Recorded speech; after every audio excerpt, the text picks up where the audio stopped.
I'll call the steering committee meeting to order. For reading and approval of the minutes, I'll call on Commissioner Jeff Phillips. Thank you, Mr. Chairman. I reviewed those minutes from our January 4th meeting, find them in order, and move for their approval. If there's a motion, is there a second? Mr. Johnson, all in favor, please say aye. Aye. Motion passes. We will announce 4 vacancies and 1 alternate vacancy on the Equalization Board. The incumbent is Mr. Tim Rudd, Mr. John Barbie, Mrs. Bella Goodman, Mr. James Baker, and the alternate is Mr. Joe Phillips.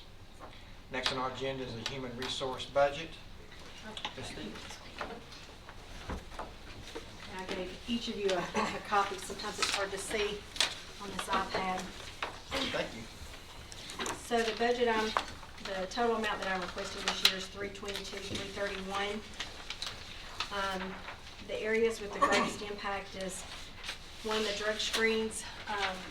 We've gone up a little bit on the drug screens on how much we think that we'll need. We do the drug screens, the breath alcohol test, the physicals, any of the testings that's needed, primarily for our public safety, but we also have some for the solid waste, like the DOT physicals and those things. And we've had some turnover, and with that turnover, increased these costs. However, I did want to point out, I am researching right now another type of drug testing mechanism that would cut the cost of our drug test in half. And so once I get with that, then I'll know better, but I'm not ready to present that to you just yet. I don't have all my information. Not an oral swab, is it? No, it's not an oil swab. And so hopefully I would not end up using all that money is what I'm trying to say. So I'm looking for another cost-effective method. And then the other item of significance on here is the NeoGov. We got that through purchasing the end of October. November we started the setting up the NeoGov system, and we're hoping by April 1st that we'll be able to go live. We're in the process of training departments and giving some of the other departments like finance, the payroll, who will be approving positions initially from a requisition. And so that's the only area of significance. The top page that I gave you, I do this is everything but anything tied to a salary. It's what that top page is. That's all the other items. And so I just wanted you to see that this year's budget is $34,000 less than last year's request. Thank you for the report. Are there any questions or comments from the committee? We'll give you a few minutes to look over it. If you have any questions, we'll take those. Now let me restate that. It's $34,000 less if you don't include the testing. Overall, the budget's $9,400 less if you include everything. I wanted to point that out. Just briefly, what's decreased? Decreased, we have the other contracted services. Now that we're into the NeoGov, it's just the annual recurring fee, which is the $20,000, so that took us down another $9,000. And then our evaluations and testing, we added some money to it this year, but I think even with the way we are doing it now, that should be $3,000 less and hopefully more long term. So those are our biggest cut items. The advertising with the NeoGov, typically what that has been saved for is the positions that are harder for us to fill. We've done some advertising, but we won't have that expense because NeoGov gives us the nationwide under US jobs.gov, so then there wouldn't be a need for the advertising. Then $1,000 less on office supplies this year. We purchased a printer, and so we're not going to have to have. How many assistants do you have? I have 2 full-time, and then I have a part-time position that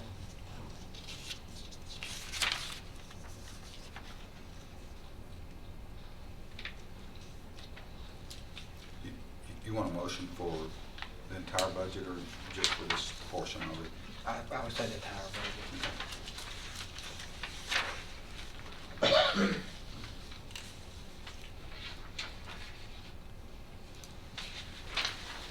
Are you still to the point, Tony, that your part-time person, you're not in dire need of making that a full-time position for efficiency and your work overload and everything? I'm not gonna lie, it would be a blessing to have another full-time position, but we have been blessed that we have had a great partnership with MTSU. We've done some with David Lipscomb. Motlow, some other schools brought in interns for some of the special projects. So when we have a special project, we have been blessed enough to have some of those students to come in and help us with that. And that's one of the things we've been allowed us to be able to keep just that part-time budget in there.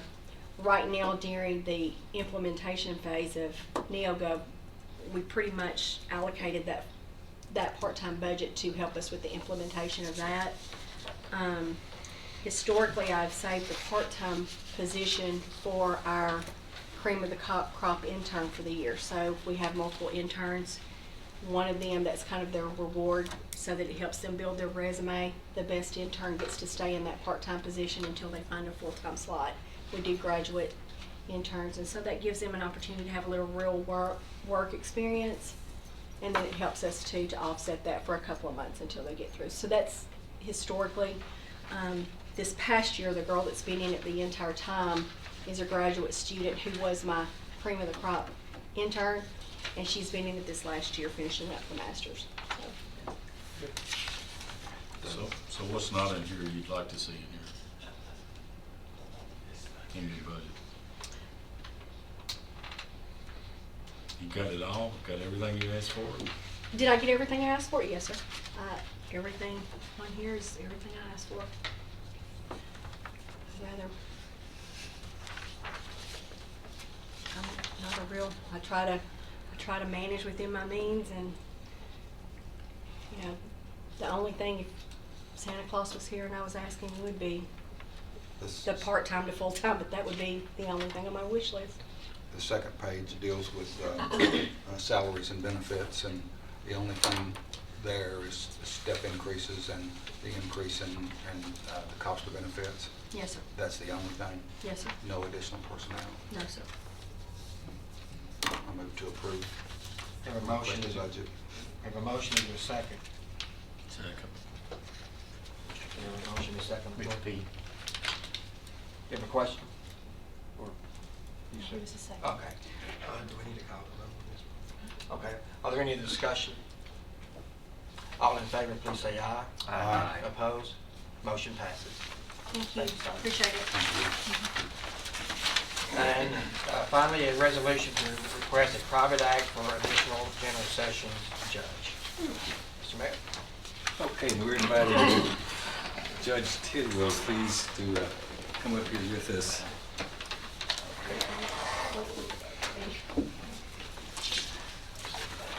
Okay, I think you probably heard about this request. We made this presentation to the Public Safety Committee at their last meeting and got a recommendation from them. So we're here before this steering committee because it is necessary if this happens for a private act to be passed by 2/3 majority and then passed after we get the legislature to approve it again a second time with a 2/3 majority. So we have to come through here, and it's important that we get your understanding and consent of what we're doing as well. So, all right, so you have two things. They're both on your iPad, but also, just in case you want to put your hands on these things there on your table there as well, you have something they're going to let Judge Tidwell sort of give you a review of the needs that we have here in our county, and some other things that are coming, and he addresses those at the tail end of his document, you might say there as well, that make this really, really important, we think, to what we're trying to accomplish here in our judicial system. So we're here to answer questions, and Judge Tidwell will sort of give you an overview, and then we'll just continue the discussion, and Lisa's here to back us up on what this is going to cost us if we need her. So Judge Tidwell, sort of review with them what you reviewed with public safety, you and the other judges last go around. All right, thank you, Mayor. I will say this, that this is this compilation of this, what we presented was really put together with all three judges and even some other, Melissa Harrell gave some information and where we talk about overtime and such. So I didn't do this myself, it is all of us that did that. But what, I guess what really got us considering that this perhaps respective of what we need is when we went through the judicial planning for this building, we got a report from Justice Planning indicating that by their account, we were short some judges. Now, we don't have anything to do with circuit judges, but sessions, we wanted to put together some information that would see if we are, maybe we're not. I don't know what they used to look at it. And so as we got into this, what I presented is initially some data concerning the cases that we hear. I will say this, as opposed to number one, to the number of judges per citizen, we rank 5th. I don't know that that's the best indicator. Williamson County, for instance, has 2, and so really they have 2 for 102,000. But I think a better indicator is the number of judges per new filings that we have here. And right now we rank 3rd in the state, right behind Davidson and Shelby County. And so those numbers indicate that we're even ahead of Knox and Hamilton in new filings per judge. What that does not include, and going to page 2, is the trooper tickets. And when I say trooper tickets, what I mean by that is state citations. I have a docket every Friday that is just for the troopers. We don't include those in that number, or the number will be, I think, over-exaggerated, simply because most of those are handled on the first court date. We have a specific docket for it. Folks come in, they're either found guilty of speeding or they're not. And so those aren't included. So the average new filings per judge is really just new criminal warrants, civil warrants, probate, and then towards the end, it includes probate and now trust point, which Judge Gilley handles. And then those numbers are explained in the pages after that. New criminal warrants, there's been a 28% increase since 2010. We really think there'll probably be that much in the next 5 years, potentially, as well. We don't know that, but it certainly could. Domestic violence cases with Judge McFarland have really shot up.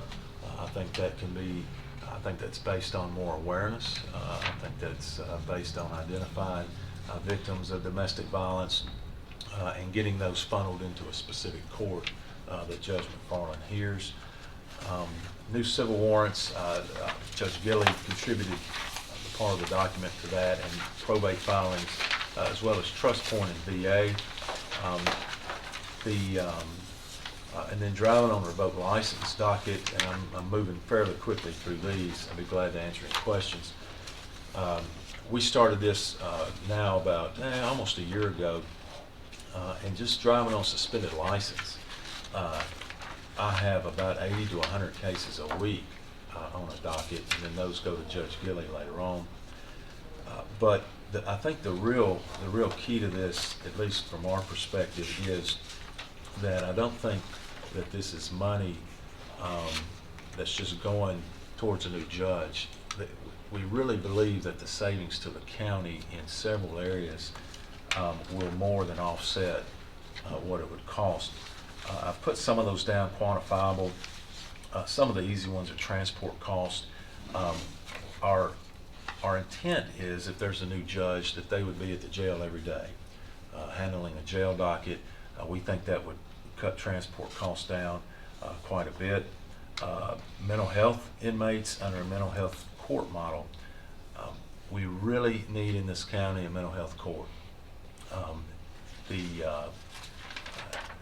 I don't know the true number of those in the jail who are there because they're mentally ill, but there's a lot. And just looking at the lowest number, if there were 23 inmates that were diverted to a mental health court, which means they're not in jail, it could be $350,000 a year in savings. If you go more than that, obviously it jumps up quickly. Overtime and comp time. Today, Judge McFarland had a hearing. He left a little after 4:30. Someone had to stay from our office. Clerk had to stay, A sheriff's deputy had to stay.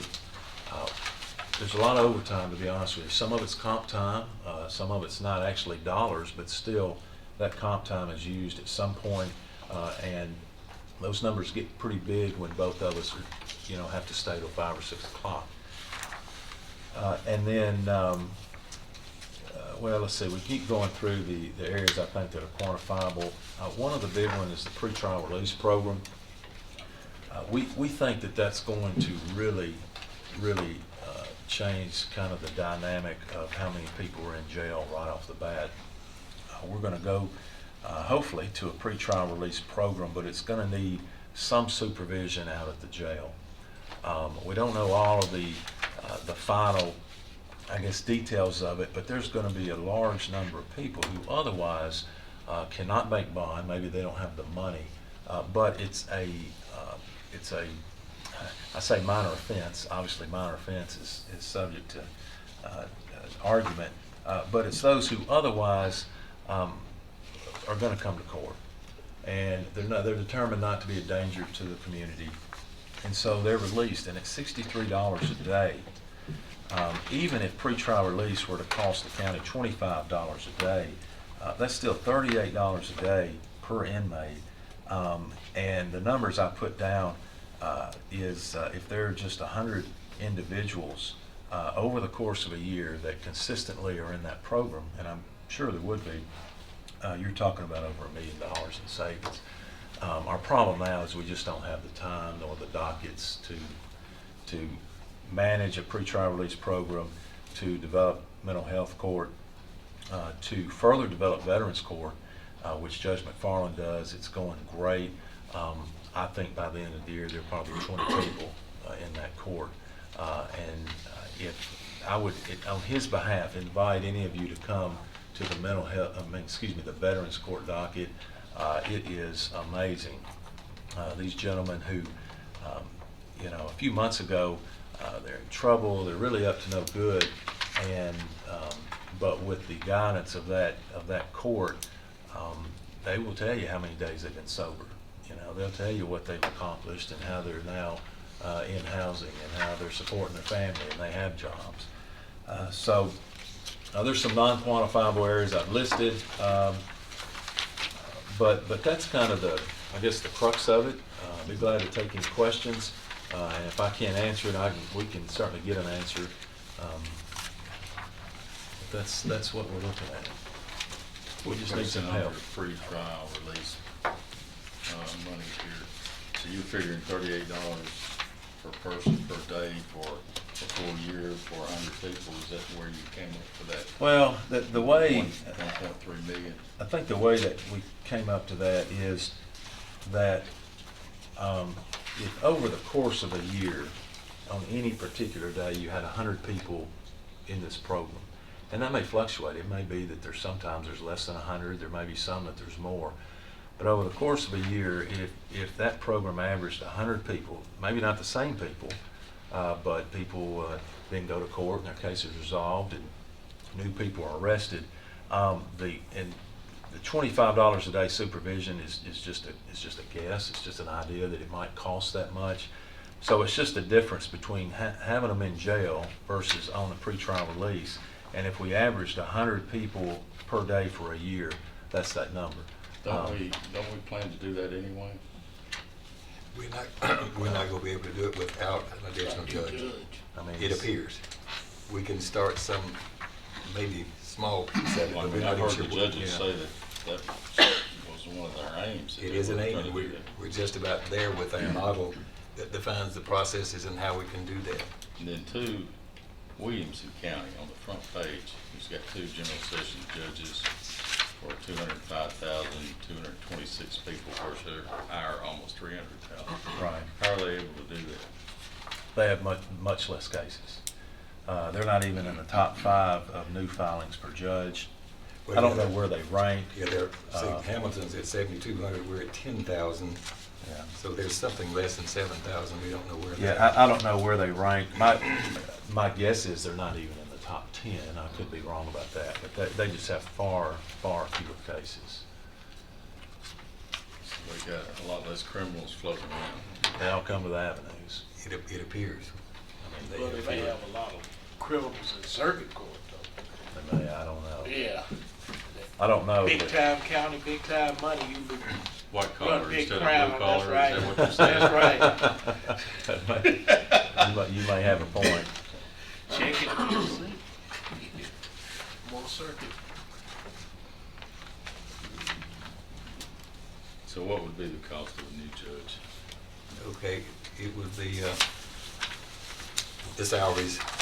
Now, let me tell you this, it's more than just a judge. The judge has a law clerk, and the judge also has a judicial commissioner.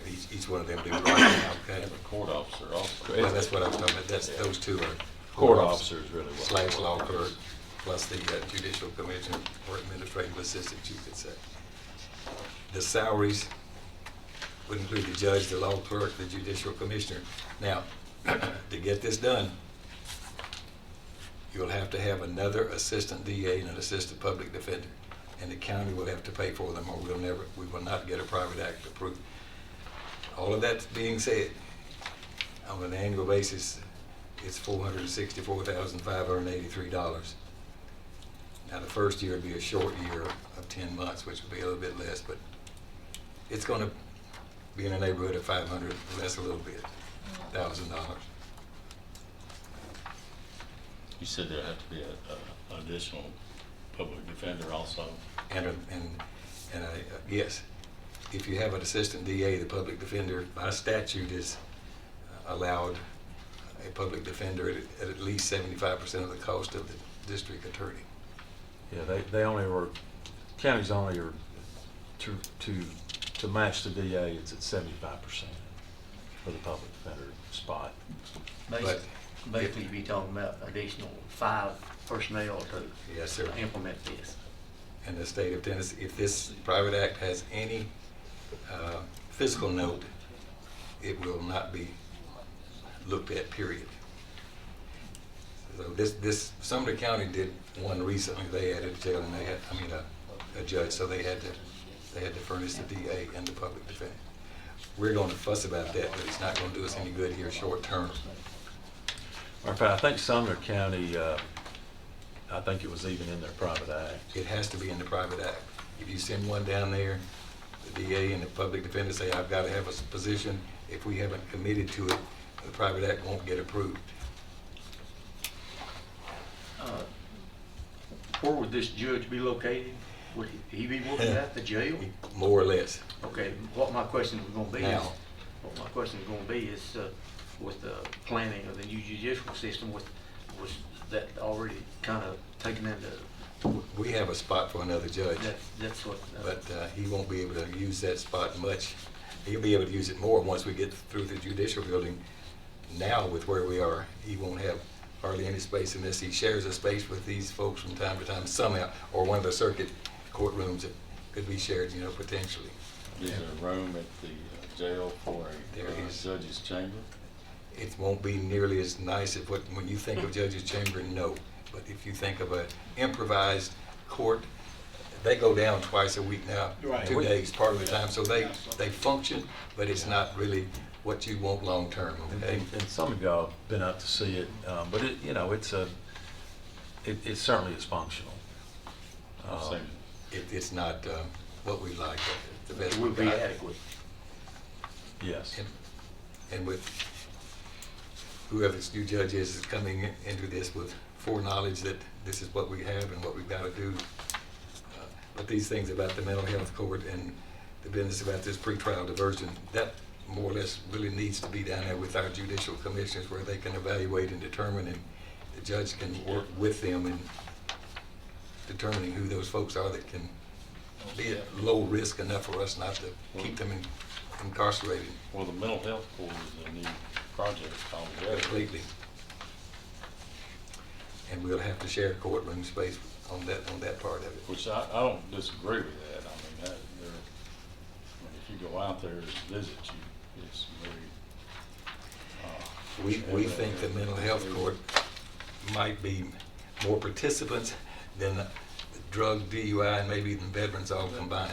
Well, I think I think Dr. Rudd has given, I mean, some pretty high percentages. Now, some of that is just folks that's on medication, and so they wouldn't be probably coming to a mental health type court. It's really for those who are severely mentally ill, but even that, I guess suggestion is that there's a lot of folks over there at $63 a day that probably should be in something else other than jail. How soon are we looking to start the pretrial release program? We're probably ready to start that in some sort of a limited basis before we could have a judge. But they're not completely 100% worked out their procedures and processes and the tools they're going to use to evaluate these folks that can be determined to be reasonably released without being in jail. So, but they're getting close. I mean, they've had several iterations and they've got documentation nearing completion, hopefully. It's very close, very close. So it sounds like if that gets started up at the same time the new judge comes on board, with the savings we get from that, it'll hopefully offset the cost of the new positions. If there was a new judge that started September 1st, with all that's involved with training of the judicial commissioners and getting that set up, ultimately you may be correct. I mean, it may be about the same time. We're in the final processes, I say we, a committee, in getting the pretrial release ready. But I think that if this were to happen, then we could, I mean, it might be worthy to wait a month or two to where that judge sitting out there could just go in and get it going from day one. I don't know of any other way to do it. We can't. We go to jail twice a week, and I don't know that we could do it another day, to be honest with you. This has not been worked out or really fully and properly discussed, but there is a possibility we could get a senior judge or a retired judge to maybe help us start this and get the process sort of refined so we could hit the ground even running maybe a little bit faster. But that's not yet fully discovered, you might say, to be sure that could happen. Lisa, have you looked over these figures? And what I'm looking at, if we go out and hire us a judge or allowed to get another judge and pay for one, it's going to automatically save us over $500,000 a year. You concur with these figures that they've got in front of us here? You know, some of that, what it speaks to is cost avoidance. And sometimes it's hard to put your hands around it, you know, so. Is that a yes, or are you sounding that? I have not looked at his numbers. I put my numbers out there for Let me what say- it's gonna cost you. Yeah. she But, did. I mean, but it's reasonable if you've got a jail that's overcrowded and you've got. It's more than just the savings. It's going to, I think one of the main things, maybe equally as important, you're going to have to add on to that jail if we don't address the mental health court, if we don't address pretrial release. We're headed for another major jail expansion. And it's not just capital cost, it's going to be operating costs on top of that. We got to over 1,050 inmates just less than a few months ago. We're back down to a little under 950, and our capacity is 952. So it puts us in a much better position to be a little bit proactive in putting off it for a longer period of time. Maybe who knows how long, some actual expansion, and that cost will be major. How many people out there do you think would qualify for a pretrial release? We don't know, but Judge Tibble can help us. I can tell you out of 950 folks of today's census, not quite 500 of them, let's just say 450 plus, have not yet been sentenced. It means they're sitting in the jail awaiting sentencing. So if we can divert 100 of those, Yeah. and them not have to sit there and wait, we're way, way ahead of our process. Well, I mean, there's no way of knowing, but I can't imagine 100 not being a reasonable number, you know. 100 is the average number. I look at that pretty consistently, you know I do. And looking at misdemeanors out there in our jail, it's shocking to me, you know, that Pre-trials should have been started in this county a couple of years ago, no doubt.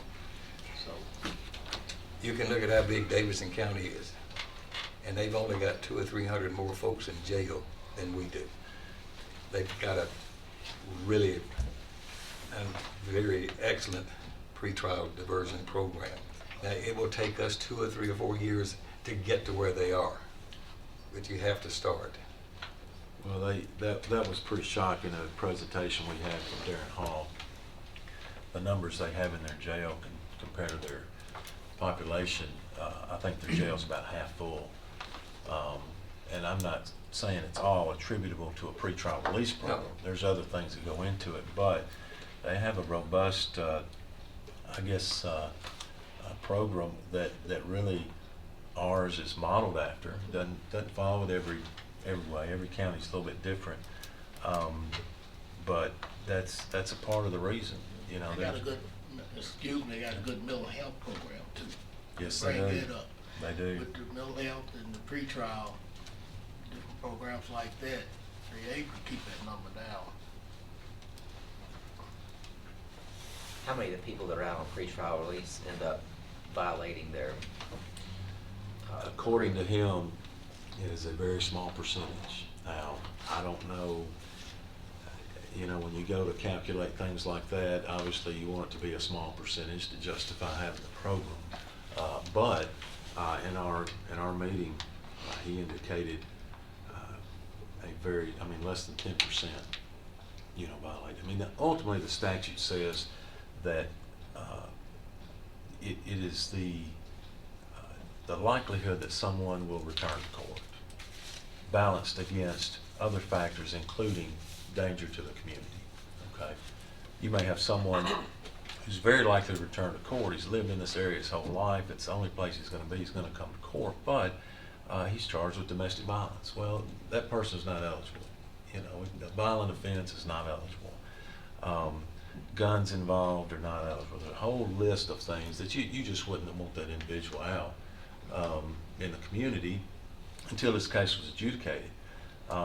But those that don't fit that criteria and are likely to return to court, according to their numbers, it's a very low percentage that don't.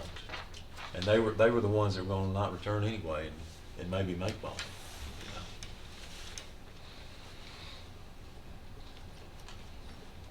We've heard a presentation the last couple of months from the school system and what their needs are over the next year and a half.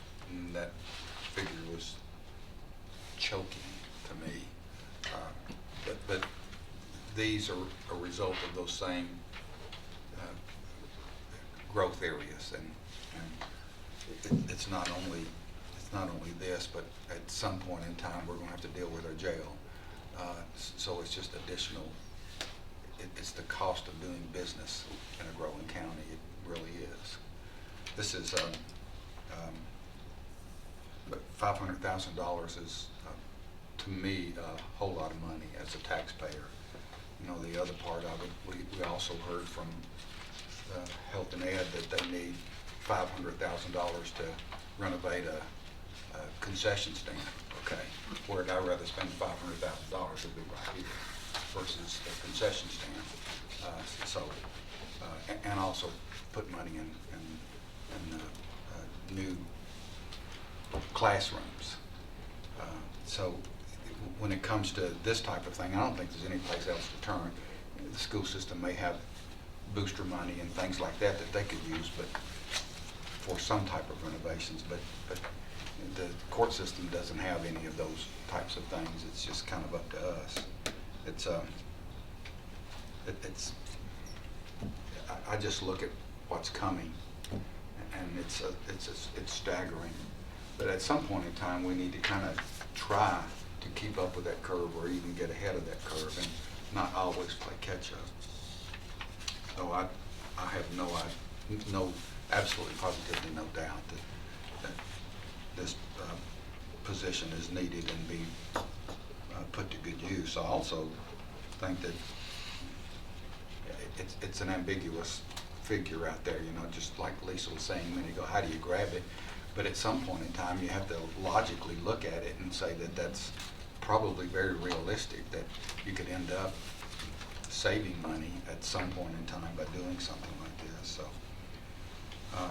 I'm asking our county leader, our mayor, if you are supportive of this request, and that's probably the reason that you're here tonight, I guess, but I've been with them and supporting them. I mean, it hadn't been but a few weeks and they brought this document over to me, and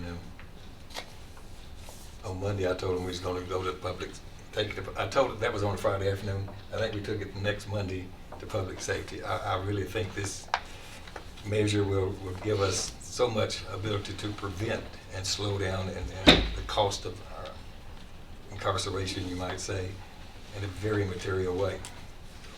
I think the benefits, even if we weren't able to do this, these guys are way, way behind the curve on a need for another person to help them. what was the motion that came out of the Public Safety Committee? It was, who's on the public safety? Anybody on this here tonight?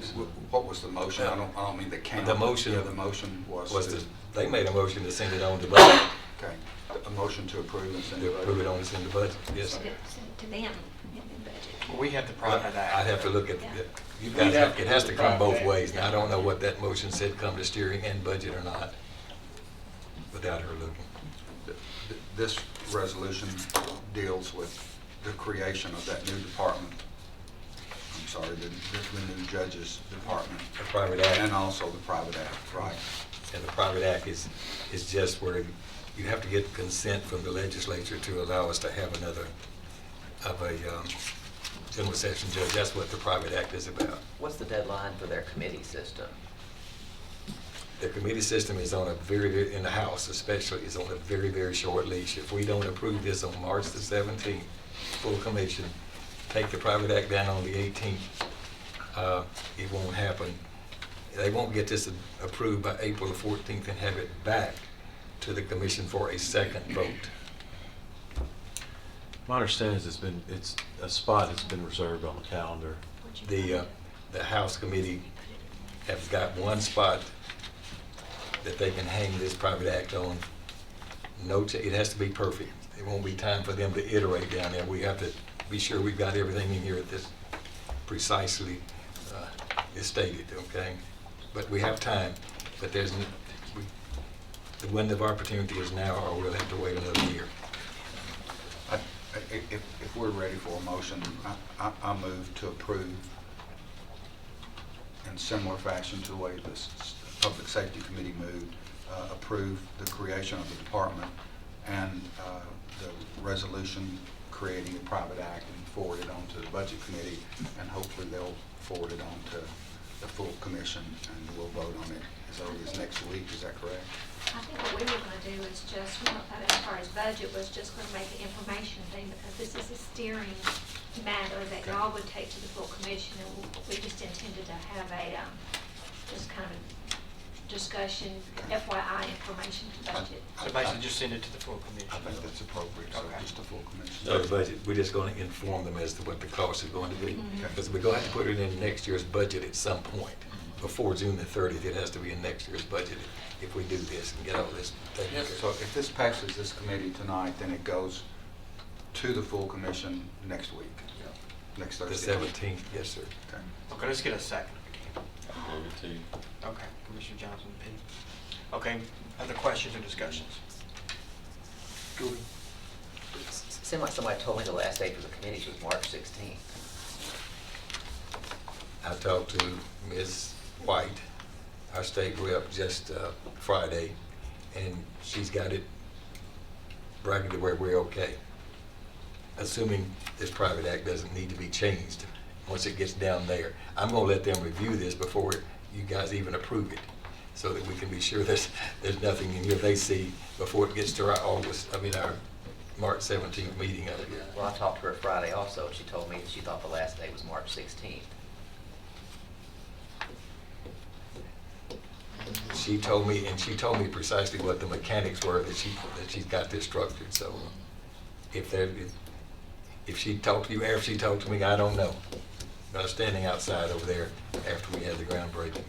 Hopefully she'll be able to fix it. Well, if there's not another committee meeting after the 16th, then I'm not sure if it'll get a vote in front of everybody. After the 16th of March? Yes. No. Okay, we just need She to thought have. our meeting, she thought our commission meeting was on the 10th. Oh, it's the 17th. Well, that's what I had advised her, so.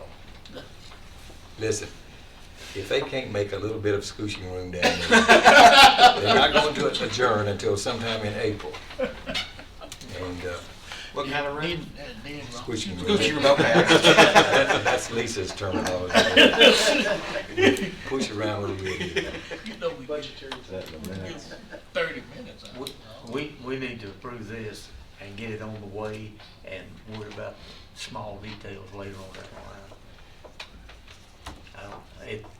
Judge said they have this set aside to do something with, you know. I don't have any problem with it. We need to vote on this. I'll call for the question. Okay. All in favor, please say aye. Aye. Opposed? Motion passes unanimously. And just to remind you, that you've got on your iPad, you've got a hard copy, you've got the private act. It's not quite in final form. I have one more sentence already that 430 has to be added, but, so we're working on that, getting it in perfect form, hopefully. Hopefully it'll be ready for the commission. The whereas is wherefore. Okay, is there any other business?